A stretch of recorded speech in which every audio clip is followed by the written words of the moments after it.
इसी दिन समुद्र मंथन के समय क्षीर सागर से लक्ष्मी जी प्रकट हुई थी और भगवान विष्णु को अपना पति स्वीकार किया था।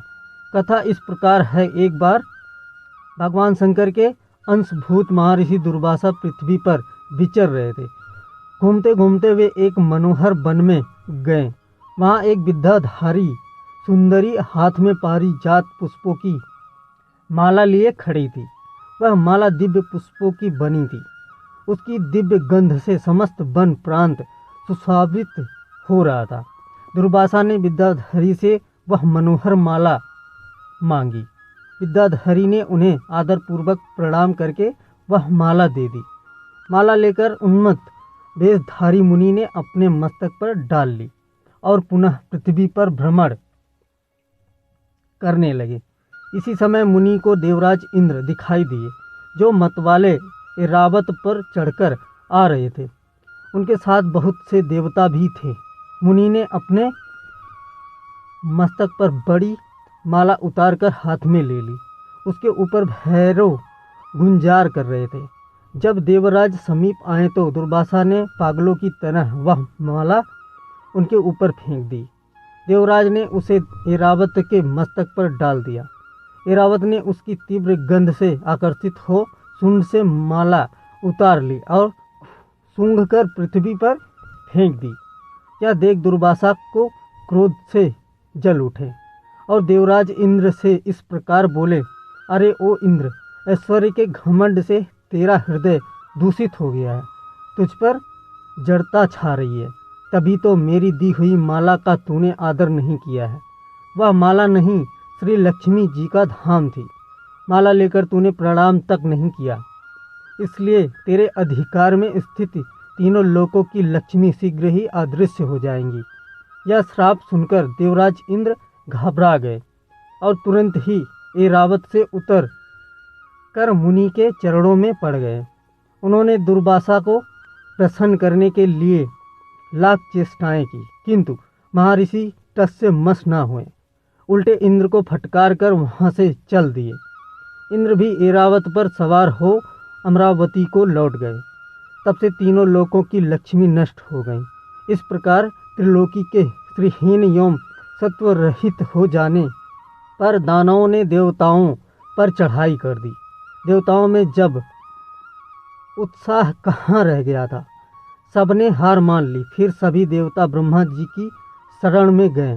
ब्रह्मा जी ने उन्हें भगवान विष्णु की शरण में जाने की सलाह दी तथा सबके साथ वे स्वयं भी क्षीर सागर के उत्तर तट पर गए।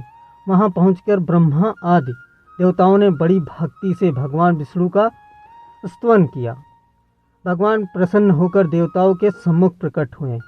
उनका अनुपम तेजस्वी मंगलमय विग्रह देखकर देवताओं ने पुनः स्तवन किया। तत्पश्चात भगवान ने उन्हें क्षीर सागर को मथने की सलाह दी और कहा, इससे अमृत प्रकट होगा। उसके पान करने से तुम सब लोग अजर अमर हो जाओगे, किंतु यह कार्य है बहुत दुष्कर। अतः तुम्हें दैत्यों को भी अपना साथी बना लेना चाहिए। मैं तो तुम्हारी सहायता करूँगा ही। भगवान की आज्ञा पाकर देवगण दैत्यों से संधि करके अमृत प्राप्ति के लिए प्रयास करने लगे। वे भांति भांति की औषधियाँ लाए और उन्हें क्षीर सागर में छोड़ दिया। फिर मंदराचल पर्वत को मथानी और वासुकी नागराज को नेति रस्सी बनाकर बड़े वेग से समुद्र मंथन का कार्य आरंभ किया। भगवान ने वासुकी की पूंछ की ओर देवताओं को और मुख की ओर दैत्यों को लगाया।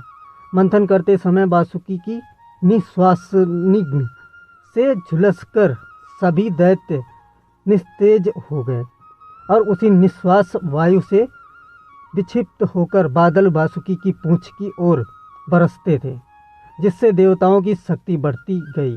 भक्त उत्सव भगवान विष्णु स्वयं कच्छप रूप धारण कर क्षीर सागर में घूमते हुए मंदराचल के आधार बने हुए थे। वे ही एक रूप से देवताओं में और एक रूप से दैत्यों में मिलकर नागराज को खींचने में भी सहायता देते थे तथा एक अन्य विशाल रूप से जो देवताओं और दैत्यों को दिखाई नहीं देता था, उन्होंने मंदराचल को ऊपर से दबा रखा था। उसके साथ ही वे नागराज वासुकी में भी बल का संचार करते थे और देवताओं की भी शक्ति बढ़ा रहे थे। इस प्रकार मंथन करने पर क्षीर सागर से क्रमशः कामधेनु, वारुणी देवी, कल्पवृक्ष और अप्सराएं प्रकट हुईं। इसके बाद चंद्रमा निकले, जिन्हें महादेव जी ने मस्तक पर धारण किया। फिर विष प्रकट हुआ, जिसे नागों ने चाट लिया। तदनंतर अमृत का कलश हाथ में लिए धन्वंतरी का प्रादुर्भाव हुआ। इससे देवताओं और दानवों को भी बड़ी प्रसन्नता हुई। सबके अंत में क्षीर समुद्र से भगवती लक्ष्मी देवी प्रकट हुई। वे खिले हुए कमल के आसन पर विराजमान थी। उनके अंगों की दिव्य क्रांति सब ओर प्रकाशित हो रही थी। उनके हाथ में कमल शोभा पा रहा था। उनका दर्शन कर देवता और महर्षि गण प्रसन्न हो गए। उन्होंने वैदिक श्री सूक्त का पाठ करके लक्ष्मी देवी का स्तवन करके दिव्य वस्त्राभूषण अर्पित किए। वे उन दिव्य वस्त्राभूषणों से विभूषित होकर सबके देखते देखते अपने सनातन स्वामी श्री विष्णु भगवान के वक्षस्थल में चली गई। भगवान को लक्ष्मी जी के साथ देखकर देवता प्रसन्न हो गए।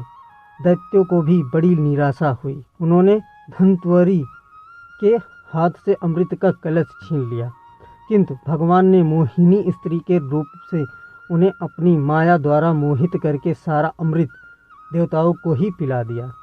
तदनंतर इंद्र ने बड़ी विनय और भक्ति के साथ श्री लक्ष्मी जी ने देवताओं को मनोवांछित वरदान दिया।